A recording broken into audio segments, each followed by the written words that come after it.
Alaykum hammaga. Muammolar girdobiga kirib qolgan, ishi yurishmayotgan, qarzlar botqog'iga botib qolgan odamga bitta maslahat beraman. O'sha maslahat qilib, chunki ishlarim yaxshi bo'lib ketgan, hozir qimirlab ketgan chunki hayotiy tajribamdan o'tgan bu narsa. Bizni yaqindan taniganlar biladi. Bizni boshimizdan o'tgan temalar uncha-muncha odamni boshidan o'tmagan. Katta qarzlar botqog'iga botib qolganmiz. Yana boshqa katta temalar bo'lgan. Faqat bitta qarzda o'zi bo'lmagan. U payti ish yurishmay qolsa, qarzga botib qolsa, aka-uka ham, yaqin do'st, sinfdosh, do'sti, birodar ham qochadi, telefonni ko'tarmay qoladi. Alloh bilan bir gaplashib olish kerak unday odamlar. Inshaalloh yaxshi bo'lib ketadi. Va'da berish kerak. Nimadir qilishini, o'sha ishlardan qutulib ketsa, ishlari zo'r bo'lib ketsa, insonlarga yaxshilik qilishini, masjid qurdirishdi yoki bir maktab ochishdi.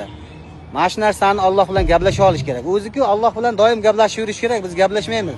Faqat ishimiz tushganda gaplashamiz.